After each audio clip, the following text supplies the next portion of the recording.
hello, everyone. Good evening, and welcome to tonight's episode of the She Is Well Book Club discussion.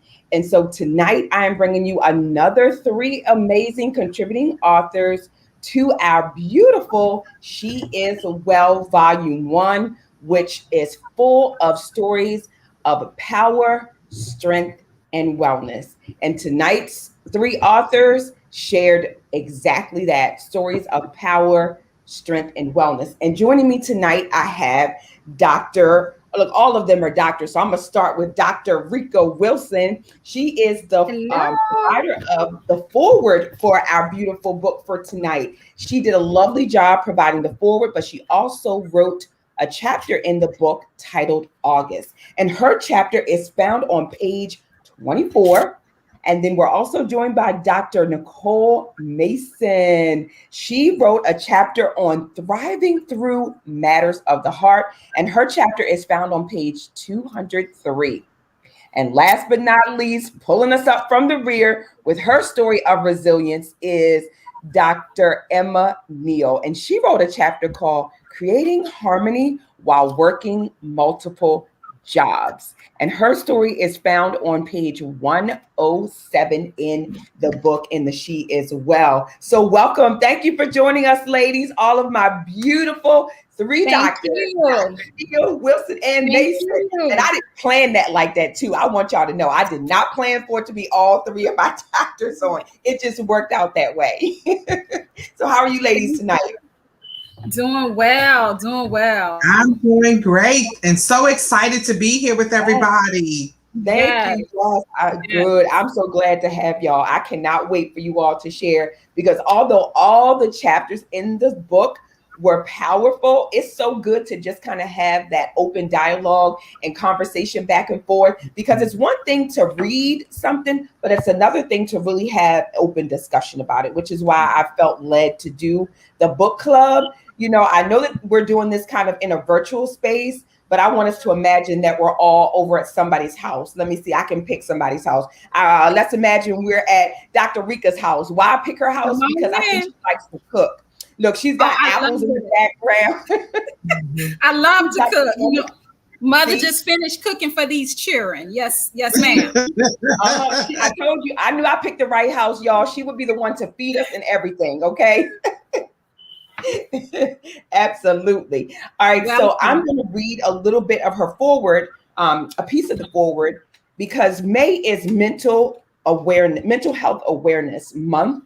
And so there's a piece in the book that kind of speaks to that a little bit. So I'm going to read that, and then I'm going to individually ask the contributing authors how they felt once they shared what they shared in the book.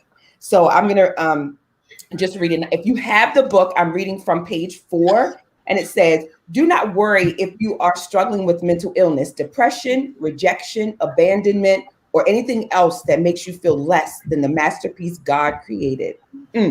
You are loved. You are a treasure, baby girl. And if someone missed the opportunity to love you right, that's their loss. Stop crying. Stop worrying about the future. Stand still in your blessing of now. Now you are here. Now you have the opportunity to heal. Now your pain has positioned you for purpose.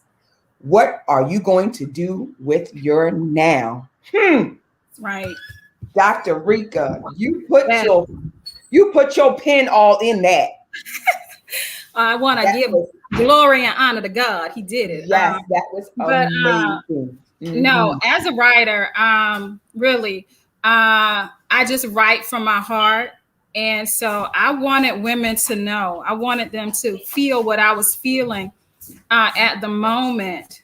And even though things fall apart, so to speak, as Chinua Achebe wrote, you still can get up and you still can pick yourself up and keep moving. So that's very important. Ironically, tonight I was washing clothes and I saw one of the settings on my washing machine, and it read basically stop.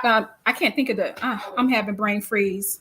Basically, it was saying that you just pausing when you just pause the washer, pretty much.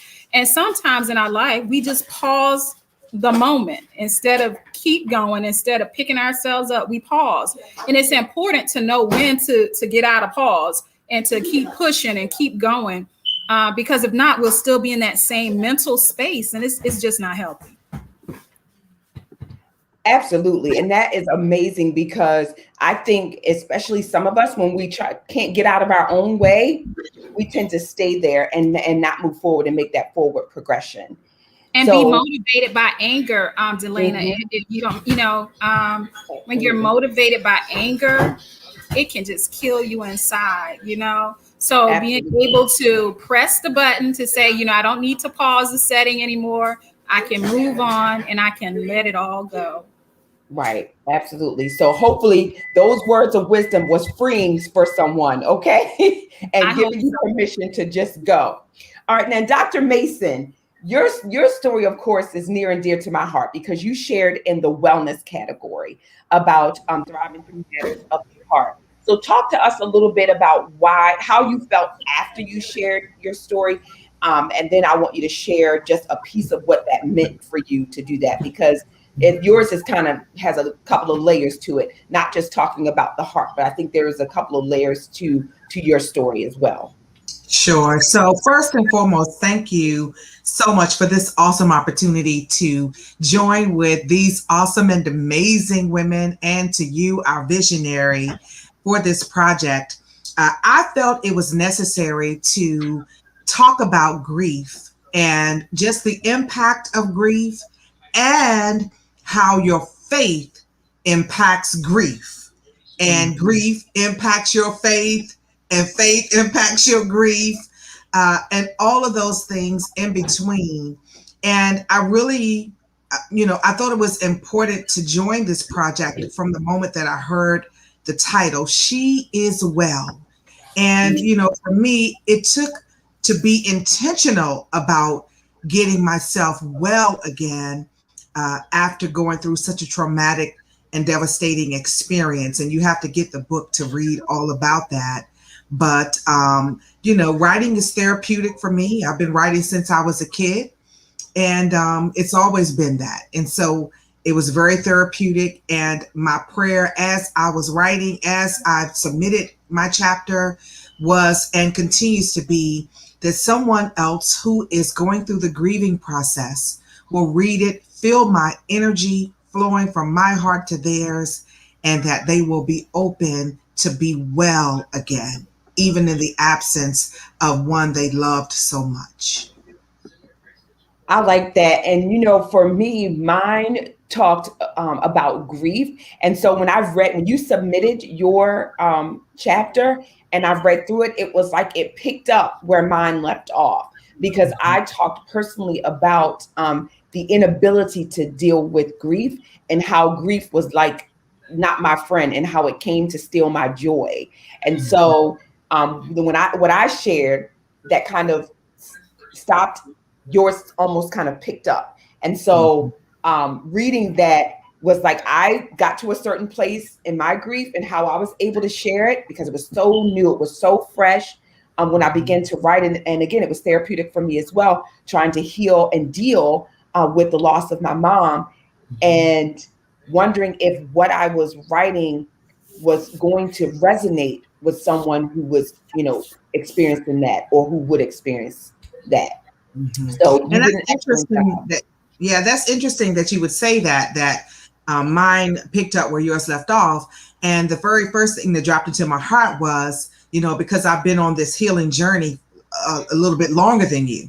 And, so that just kind of seemed to make sense in terms of the flow of the spirit and flow of the energy that, even when we are looking for people to be our guides, for example, people can only take you as far as they have gone.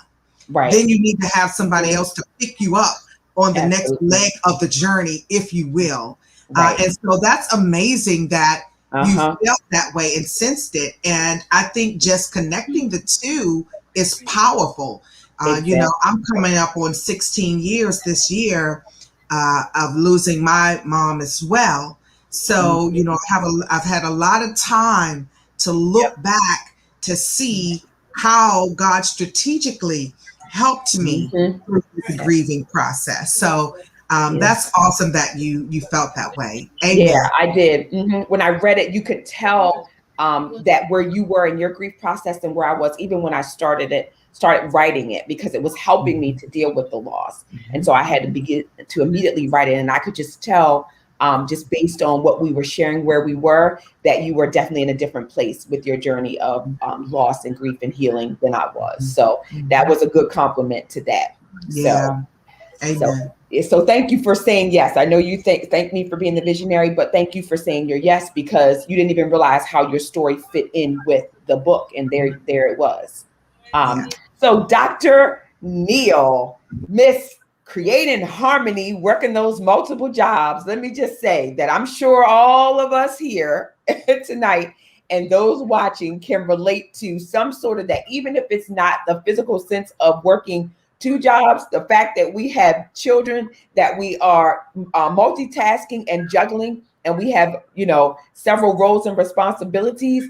In some way, shape, or form, we can relate to having multiple jobs and how we need to create that harmony and balance in some way with all of that, so that we can show up and give our best selves. So tell me how writing your chapter was therapeutic for you and what you wanted the readers to really get out of that.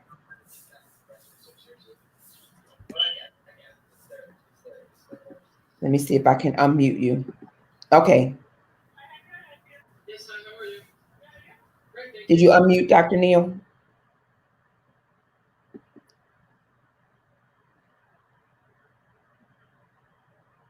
I'm trying to unmute her. I think she can hear us, but I can't hear her.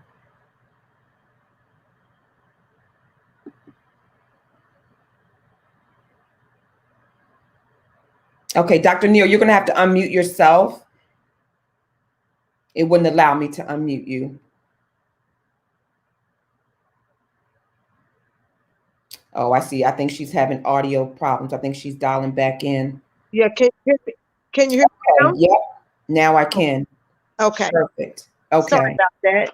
No problem. No, we can hear you now. You're good. All right. Well, thank you so much, Dana, for allowing us to be here.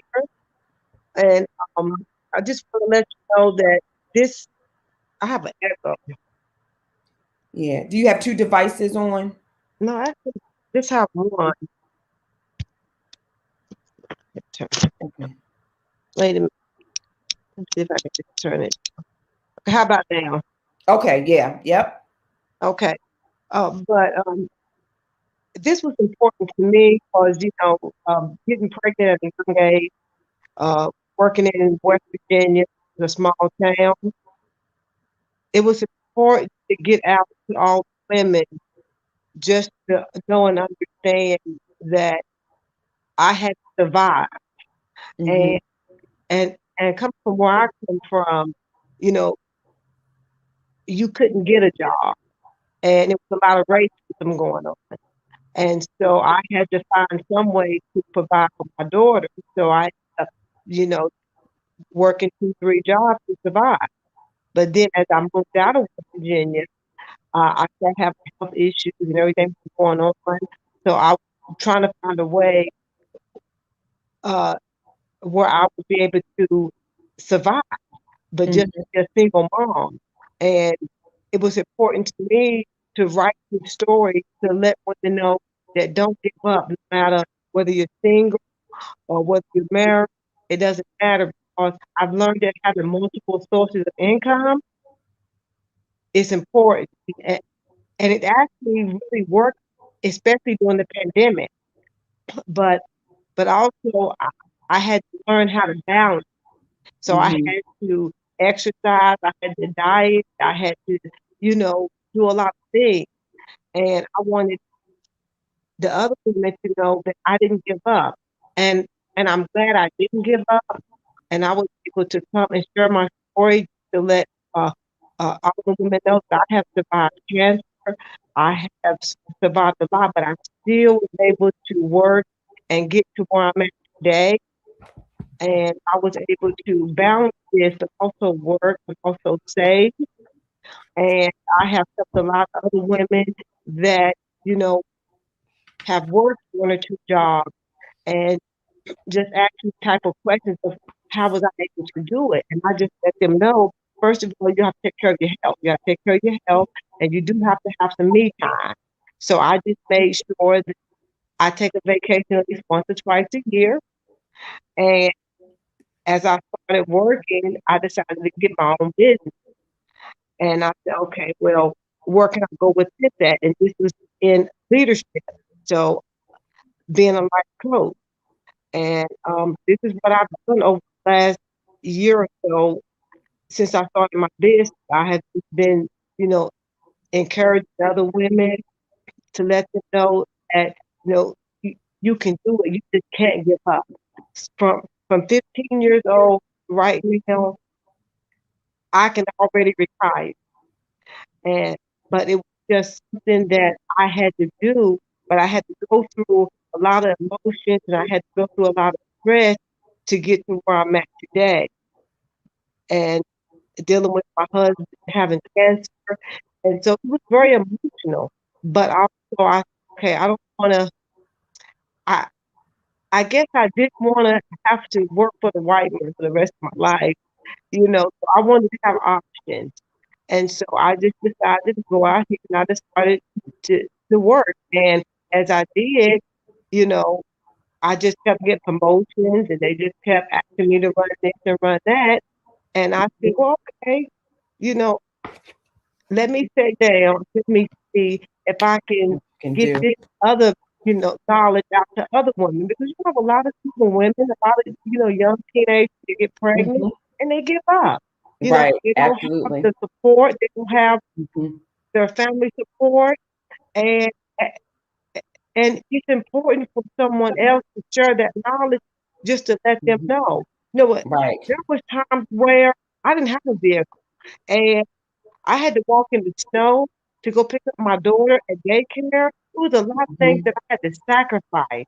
But and that's why I said sharing your story. We know that it's our story and it's what we went through. But believe me when I say that when you share what you have gone through or been through, it allows someone who may currently be in that situation, push them through to the other side, for them to see that it is possible. And like you said, several things came out of that. You are able to, you know, work through now. You could retire if you wanted to. It allowed you to start your own business, right? Someone who got pregnant at 15 and, like you said, living in a town where you didn't think that you could thrive. And then once you changed your situation, it allowed you to then become uplifted. And so through that, empowering other people and other women. Yes, Elena.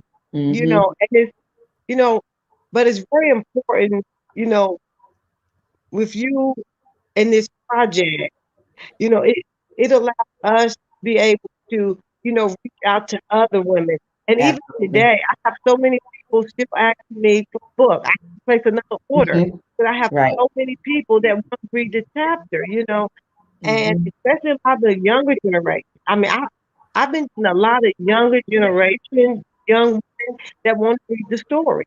Exactly. Yeah. And that's what the whole mission of the project was. And from the beginning, I knew that, you know, God really had placed the right women in this book project. Again, as I stated, it wasn't about, you know, really becoming a #1 bestseller. It was about becoming the best movement for me. And this book has far exceeded my expectations, and we're not done. You know, what I want is for women in shelters, women in communities, a coalition to read this book, read a chapter in the book, read a sentence, read a paragraph, that powerful paragraph that I just read, and be moved into action, to be moved and led out of a current situation, to be encouraged, to be motivated to say that where I am today, I don't have to stay. Where I want to go tomorrow, I have the support to do so. So thank you so much, Dr. Neal, for sharing that, because again, it is part of the journey. It is part of a powerful story, part of a story that encourages, that has strength, and then also us talking about wellness. So I want to circle back around to Dr. Rika. You are such, like you said, a powerful writer. You enjoy writing. You and Dr. Nicole Mason said the same thing, that you enjoy writing. And I want you to share something that you feel in your story without giving away the story, because remember, we want them to read the book, and in particular your chapter if you're sharing something specific. But I want you just to share something in there that would kind of make someone who's watching tonight's book club, who's participating in the book club, to say, I want to read more about that, or that's what I'm going through right now, and I need that encouragement, or I need that piece of information. So tell us something, a little piece of what's in your chapter that would make someone want to pick up and flip to page 24 and read about it.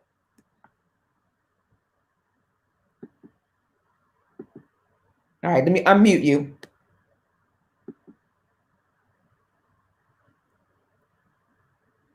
Okay, can you unmute, Rika? There you go. Okay, can you hear me now? Yes, Okay, wonderful. So I'll share a sentence or two and then I will elaborate. After the smoke cleared, I only had 1 penny left in my bag. I can't quite remember the color of my bag, but I knew what I would do with the penny. And I'm just going to stop right there. So oftentimes folks think that things are happening to them, when in actuality, they're happening for them. And I went through a time when I didn't have anything left but really 1 penny. I remember my mother told me, as long as you have a shiny brown penny, you're going to be okay. So I never spent my penny. And so it got to a time when I had to leave my 4-bedroom house with my boys, and all I had was 1 penny left. And I put my penny on the altar and I gave it to God with a letter. And I said, God, now I need you to take this penny and do what only you can do, because I know this is not happening to me. It's happening for me. And I'm going to be a better woman on the other side of it. Mm-hmm.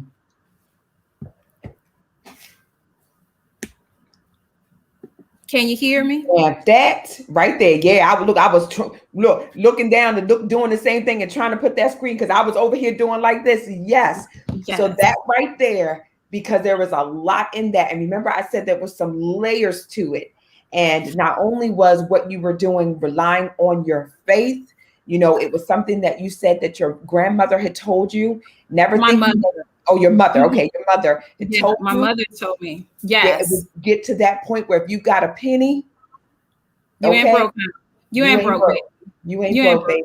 And I know ain't is not the correct grammatical, but I mean to say it just like you ain't broke, okay? You ain't broke. If I may share something else, especially for the younger people, be careful what kind of situations you put yourself in. So when you put your trust in folks, I had put my trust, right, and my coins in folks, right? And I was left in a situation where my name wasn't on anything, nothing.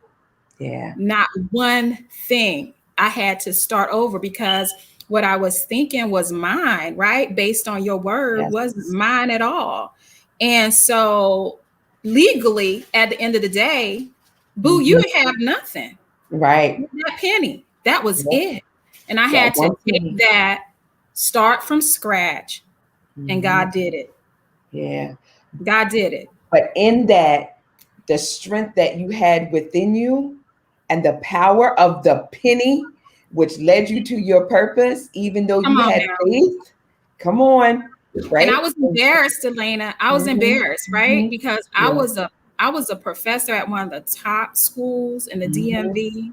And it was so much going on, I was carrying with me that was invisible that people couldn't see. And I was just, I was embarrassed that I had I was just going to ask you that. I was going to say, I was.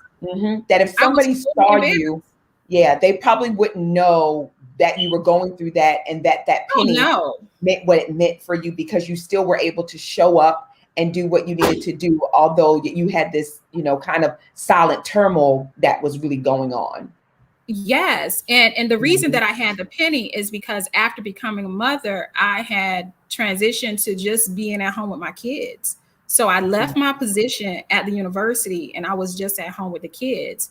And so once again, I was putting my eggs all in one basket, right? I was leaving my secure job. I was a new mom, and I was like, okay, this is what I'm going to do. Yeah. But once again, you know, God had other plans, other things happen. And don't get me wrong, when it was happening, it was horrible. It was feeling horrible. I was feeling horrible. But I had to remember what was inside of me, and what was inside of me was greater than the situation that was going on the outside of me. And I often say, you know how when you're a kid and they say sticks and stones may break your bones, with words they don't hurt. That's a lie, right? So, sticks and stones, words do hurt. However, I would say I'm made of bricks and not sticks, right? Yeah. So you can take that to the bank and do what you're gonna do, because you know, I have a penny today, but mama's gonna flip this penny, because I've been selling down late since 6th grade. So if I've been selling down since I was 11, what you think I'm gonna do at 26? Yeah. Amen. Yes. Right? You gotta say so. Yes. I love it. Absolutely. So page 24 in the She Is Well book talks more about that story. I know all the stories personally, because not only did I read them, but I had them talk me through it as they were becoming authors. So to learn more about that story and how it turned out and everything that she did, because by God's grace, she is here today, and of course, continuing to thrive and be woohoo, yes, and all the great things. Hallelujah.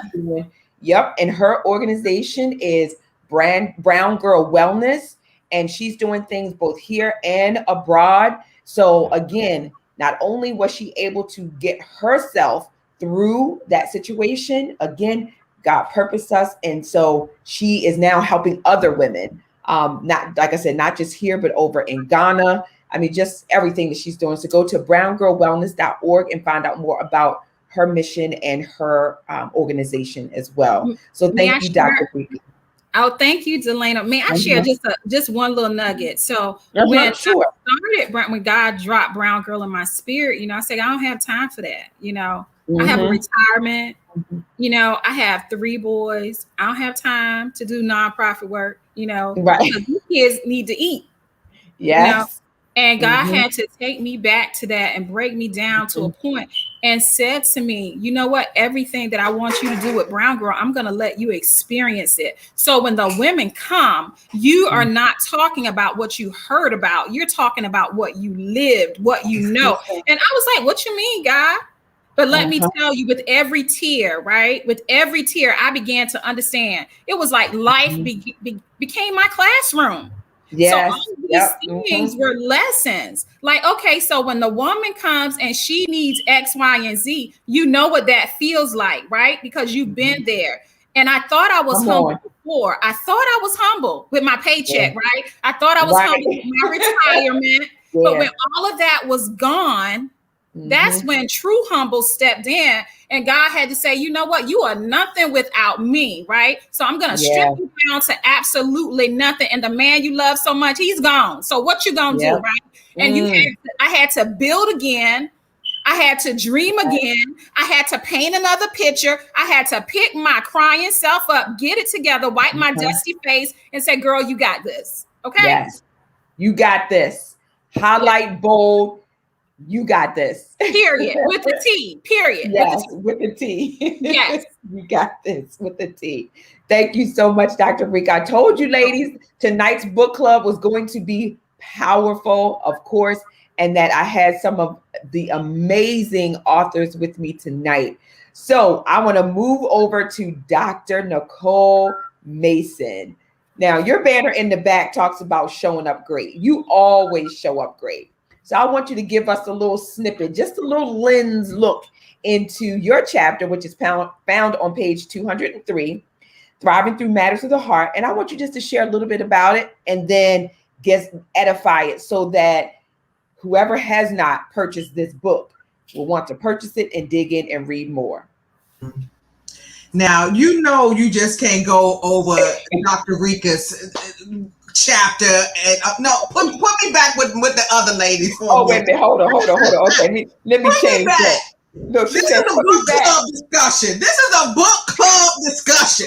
You know, you just can't go over that powerful, all those nuggets, all that wisdom, all those things we can pick up making sure you have your legal stuff in order. I am a lawyer, okay? Making sure that you have those kinds of documents in place that you need. Making sure you know where the documents are. Making sure you know what the deed is, right? You know you can't just go over that. Right. You're right. I was trying to like summarize it a little bit. Right. I'm sitting here trying to hold my peace. I'm like, oh, Dr. Rika, we can go there. Oh my goodness, acting like a true fool in love, right? Talking about you don't have to put I'm trusting your word, baby. You don't have to put I don't know, I trust that my name is on it. So I'm not even worried about it because I love you so much, right? No. I am not in that space anymore. I need to get black and white. It needs to go by an attorney, everything. You know, I'm not going by your word anymore. No. But you know, I think what's most important there that I just wanted to pick up on is talking about financial and fiscal responsibility for women. That all of these different messagings that we get, even coming up, even as children, even all of the messaging that we get across the TV in the world, you know, that we are not good stewards, that men make better financial decisions, all these different things. And some of those things are just outright lies. And, you know, I was sitting here as you were talking and I was just, you know, I'm on the other end of the spectrum because my grandmother owned a dry cleaners. She and my grandfather. And the amazing thing was my grandfather was renting the building that they had the business in all the way up till he passed away. Then when he passed away, it was my grandmother that bought the building. And it was my grandmother that took the business on to the next phase. But while he was living, he was doing all those things, making those decisions, and they weren't the best financial decisions. So when I'm listening to you, I'm like, you know, this is something that we really, really need to hone in on and begin to talk about in, you know, a very intentional kind of way, which I'm sure you do in your organization. But financial and fiscal responsibility, economic freedom for women is something that really needs to be a topic of discussion. And we need to have a book club discussion just on that. Just so I was just going to say, I'm writing that down now. We're going to do that fiscal, financial, and physical wellness. Fiscal responsibility. Fiscal responsibility. Yes.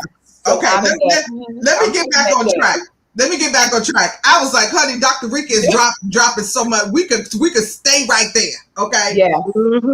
And I thank God that you made it out. Praise Him. Yes. Praise God. Praise God. Yes. Thank you, God. God. Is good. Yes. Praise God. With a clean heart, with a clear heart, right? Amen. Amen. But I know that took some work. It took a lot of work because every day I had to get up and forgive, right? I had to be, because I didn't want to. I wanted to be mad.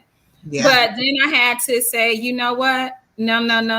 You are going the wrong way. And you headed straight, you know, to a negative place mentally and physically. So every day, even when I didn't feel like it, I forgave and I forgave and I forgave. And I'm at the place where, you know what? I want the absolute best for you. I want you to have the best life ever because I know God has something so tremendous for me. He has a man that he's already pulled me from his side, and honey, he's gonna love me. Yeah. Right. And I'm like, all of y'all do it. How about that? Yeah. Right. And I love that. And even when Dr.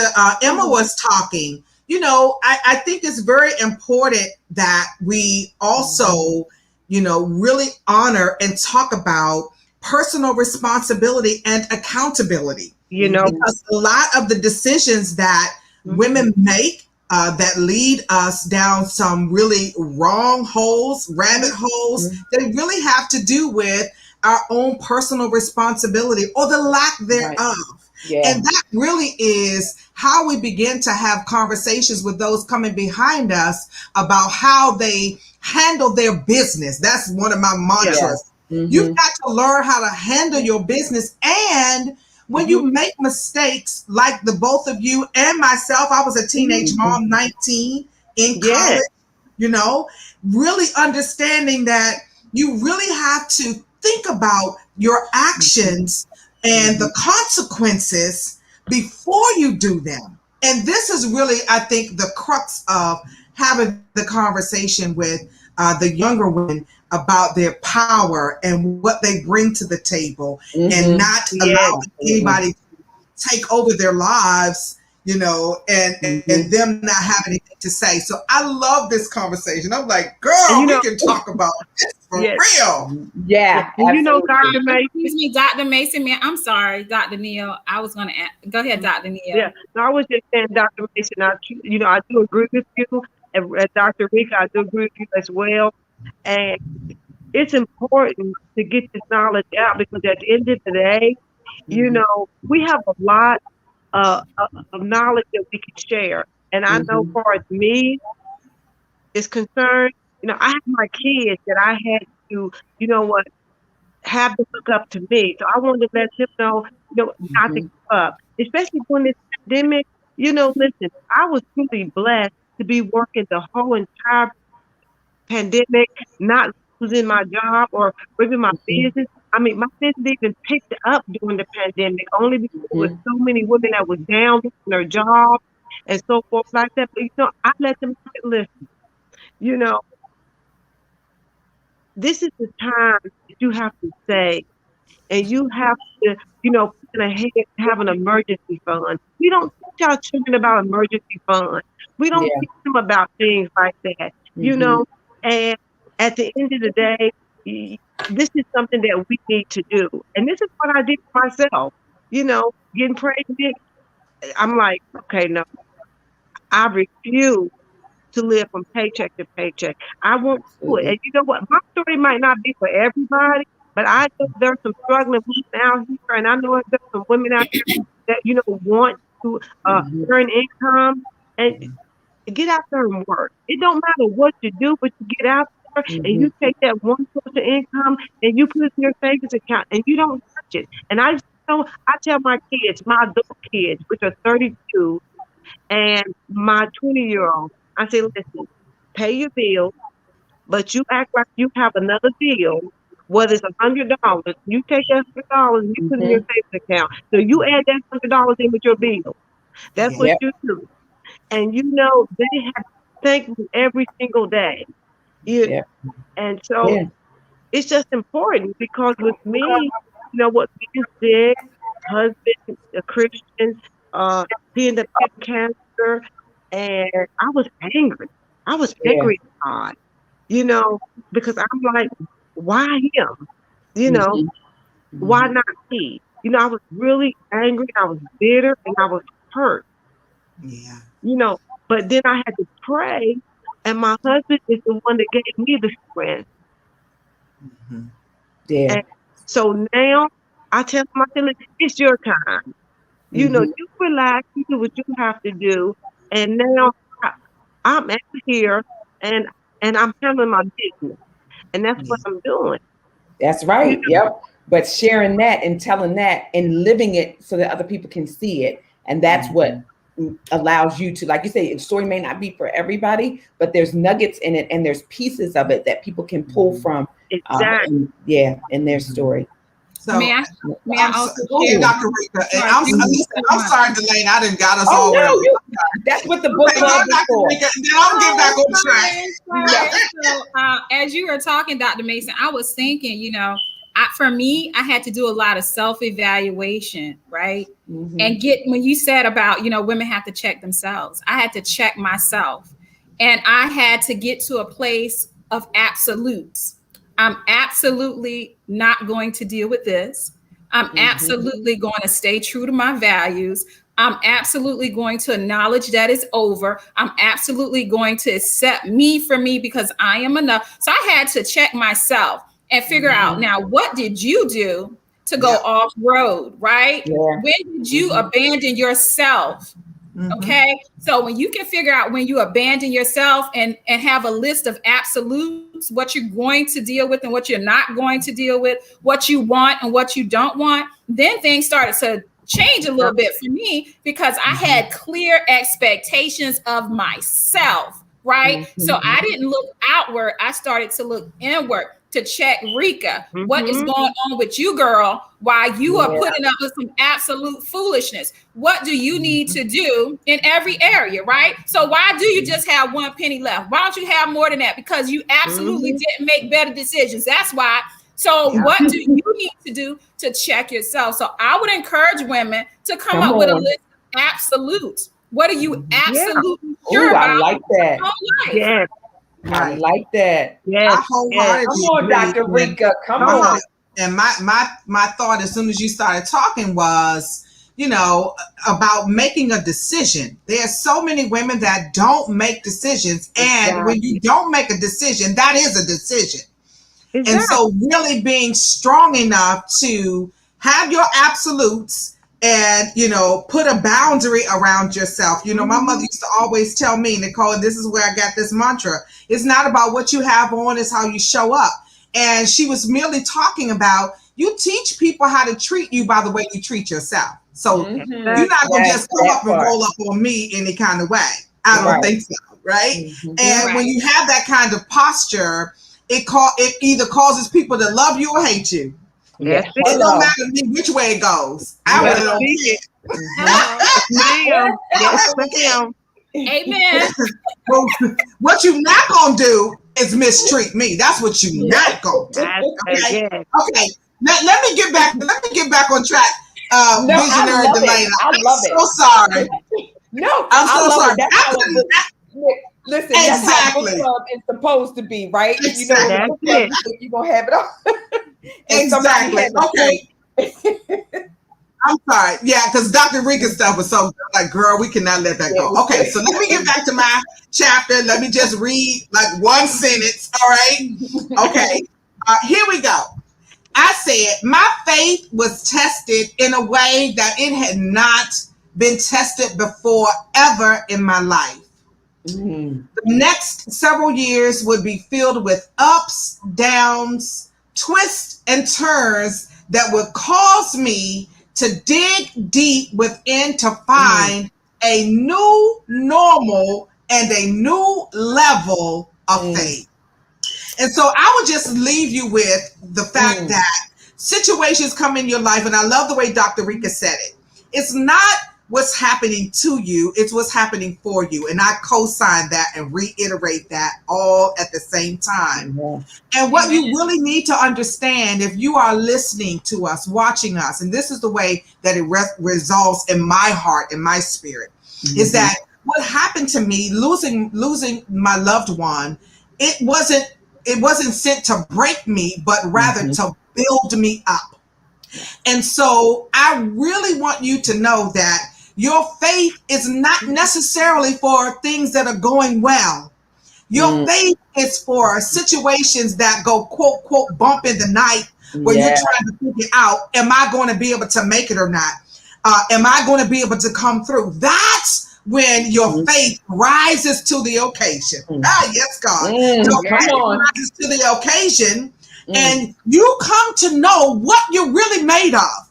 And who God really is to you in times of crises, in times of trials and tribulations. That's when you come to know whether your faith is really what you purport it to be. Because we can talk about all the faith we have as long as things are going well.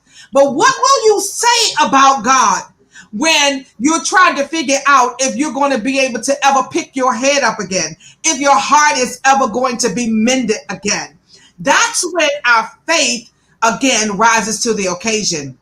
And I'm here to tell you that if you continue to hold on to God's unchanging hand, as the old folk would say when we were coming up, hold on to God's unchanging hand, God is not going to let you go either. And before you know it, you'll keep turning the corner and turning the corner. That's how it feels to me anyways, in terms of my grieving. I just keep turning the corner and I keep getting better. I keep feeling better. I keep turning the corner. I keep feeling better. My heart continues to mend.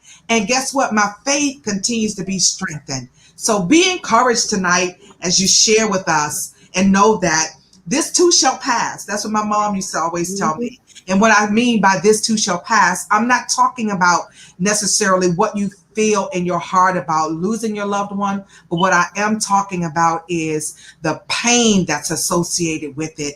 It will get better. You will feel better, and you will be able to turn your pain into purpose. Thus, this book. Praise be unto God. See, I'm telling you, that right there is exactly what I got from your story, where I told you your story picked up where mine ended as far as the grief is concerned. I was so stuck in the still, the raw, the what, the why. I can't deal with it. You know, I don't want to be friends with grief. It hit me out of nowhere. There was a hidden crisis going on within me. And then when I read your portion of it, I knew that, like you said, just with every turn, that I just needed to keep turning, and that I'll eventually get to that part where I'm no longer trying to understand about the faith. So, because you were further along in the journey than I was. And so everything that you just shared right there is exactly the words that I needed to hear outside of what I also read in your chapter too. Amen. So, yeah. Amen. To God be the glory. Yes. So tonight's book discussion was powerful. It was deep. Thank you, ladies. I knew it was going to be good. I knew it was going to be good.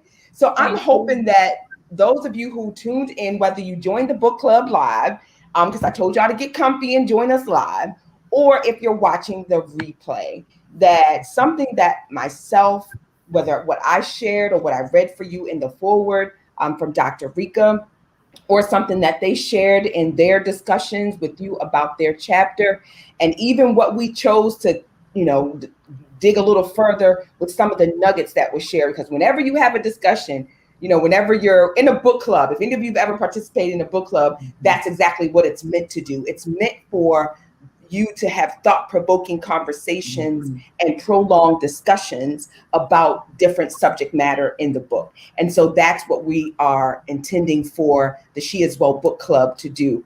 And I'm hoping that something that was shared with you resonates with you ladies that may be watching us live and or watching the replay. Comment, tag, share, tell a friend.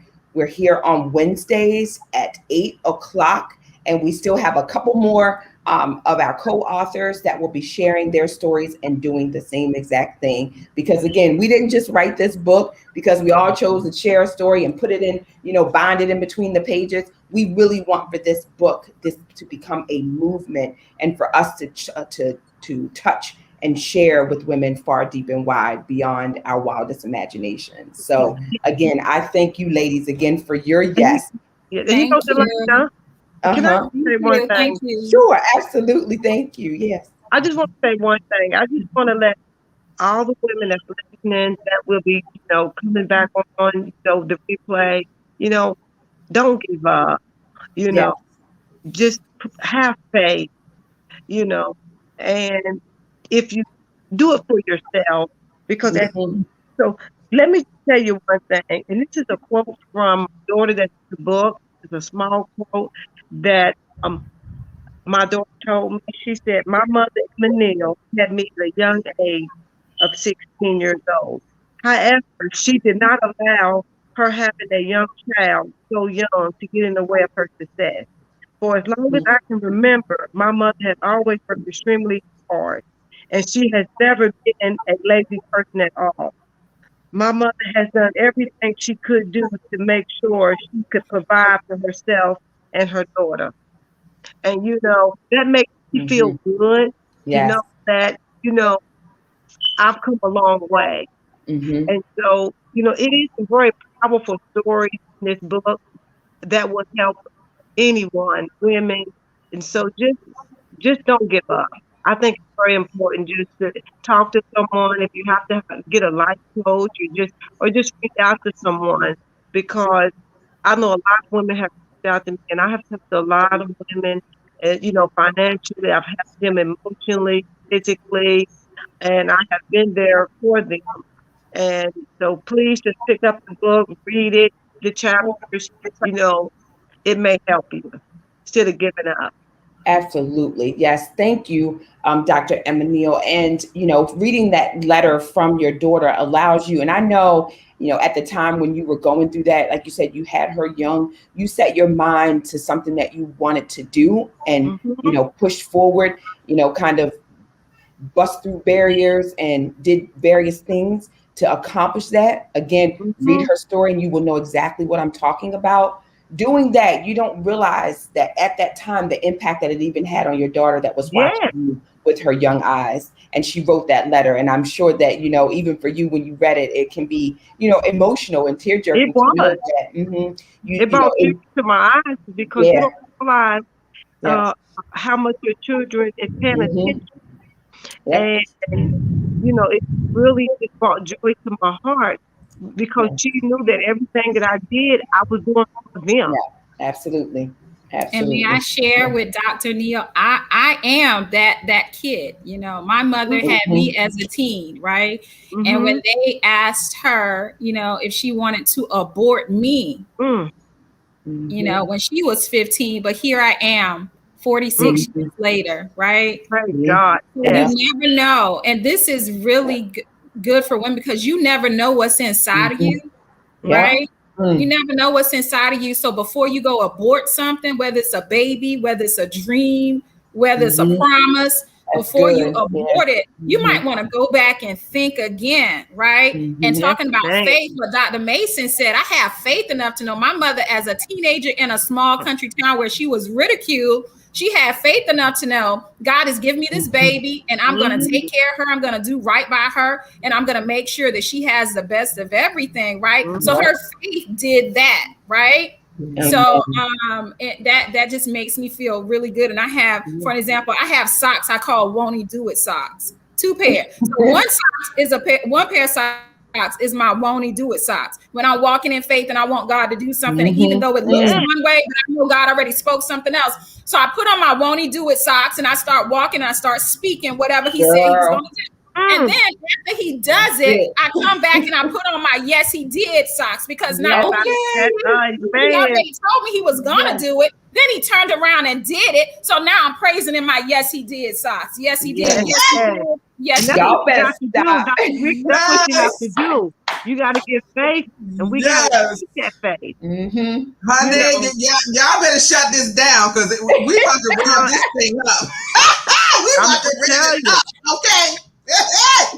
Yes, God. Look, Sabrina Willis says she need a pair of both. She need a pair of Won't He Do It? Contact Brown Girl. We're going to put our Won't He Do It socks and our Yes He Did socks. Okay, not Yes He Will, but Yes He Did. And you know what? Your mouth is so powerful. I tell my kids that all the time. Your mouth is so powerful. So you want, my son said he wanted something the other day. So I said, you know what? Just start speaking it. I'm living in what I spoke right now, right? I moved someplace and God said to build a house. I said, God, I ain't got no money to build no house. And he said, go find a house in a community where you think you can afford. And I said, Lord, what you talking about? What you talking about, Willis? Right? What you talking about?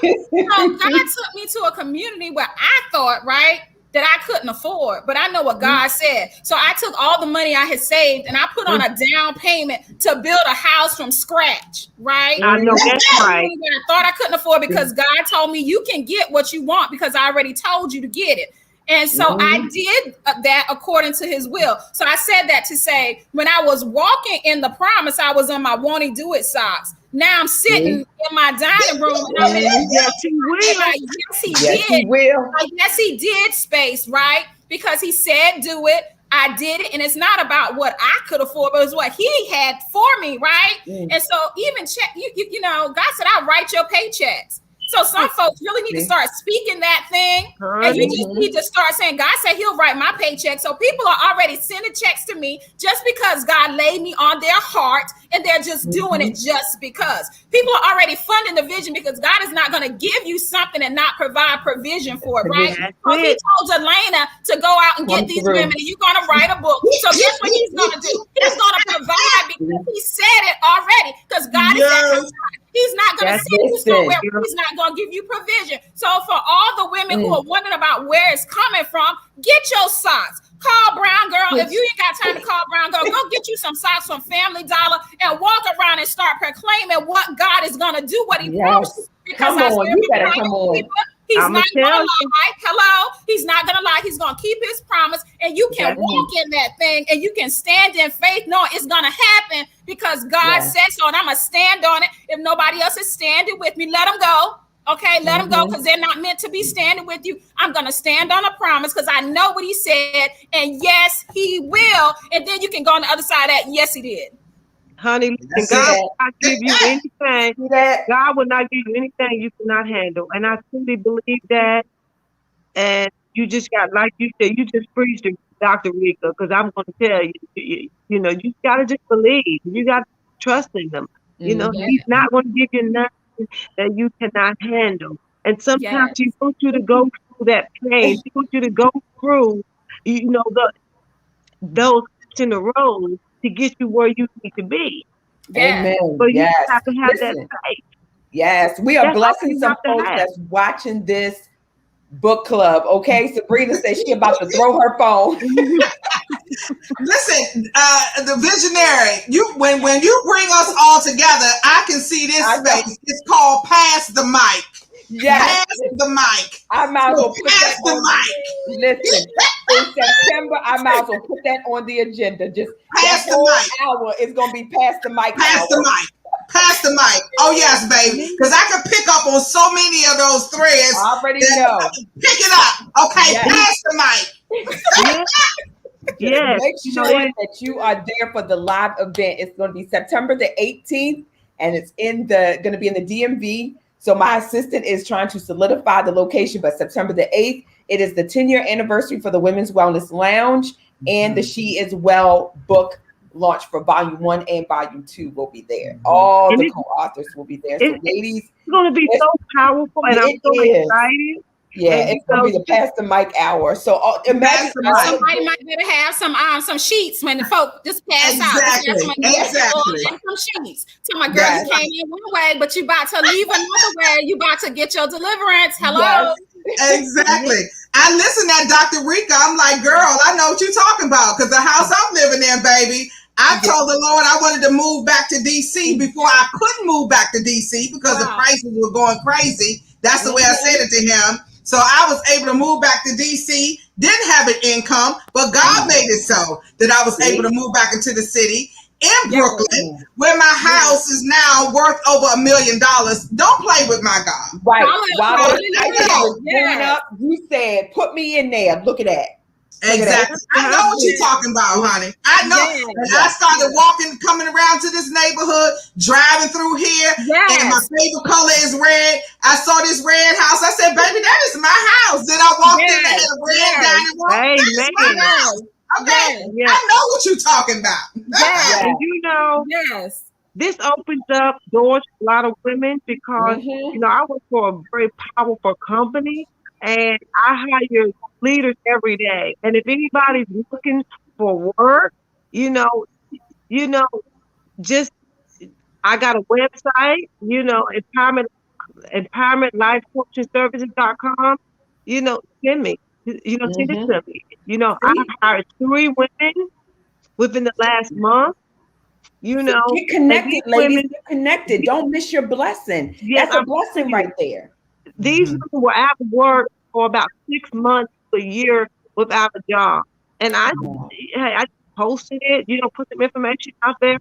And you know what? They had that and they sent me the information. And, you know, all I did was connect the dots and, you know, get them to some people. And now, you know what? They're working. And they sent me flowers. You don't have to do that. I don't need flowers. I don't need any of this. All I want is to, you know, help other women out here that really need to get a job if they want to do something. And, you know, this is what I want to do.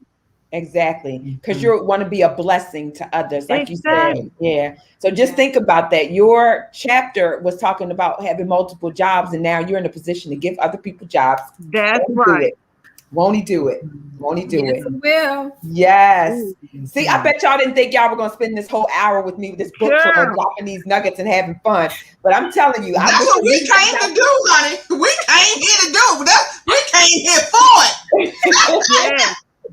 We came here for it. Yeah, I was ready. if we was at Dr. Rika house, we would be having a nice hot cup of tea, some dinner, some hot fudge. You know, I got a house full of herbs, honey. So yeah, and I don't need no herbs like, you know, what folk might be thinking. No, I ain't thinking about that. I'm talking about some dandelion and some things, some hibiscus, things of that nature. Some hibiscus, exactly. Yes. So you know, I would be running around Dr. Rika's house with my socks on, baby, saying, "What? Yes, it will." Hello. I'm gonna tell you. I'm gonna have one on one foot and the other one on the other foot, all at the same time. Won't it? Yes, it will. And then sit down and then after all that, sit down and eat you some sweet taters. Right. Yes. Y'all cutting up. Yes. Okay, we're gonna calm down. Okay. What'd you say, Dr. Neal? I made my husband fix me some Omaha steaks. I don't know if y'all know about them Omaha steaks, but I'm Omaha steaks? Yes, honey. Look it up. No, okay, I'm gonna tell you the best business, okay? He got them hot and ready for you. Yes, hot and ready. I said, look, okay. I said, can I be late on this book club? Right. So I cannot cook tonight. So you have to do the cooking. So fix them up. That's right. Ladies, thank you so much. It has been amazing. Y'all see me smiling, right? Yes, y'all see me smiling from ear to ear. Much. My husband sounds like my mama with this. Thank you, Dr. Rika. I enjoyed it. Thank you, y'all. It's beautiful. Y'all have a good night. Thank you, Dr. Nicole, Dr. Emma, and Dr. Rika. I appreciate you guys and love you so much. Thank you. Good night. Kisses. Good night. Good night.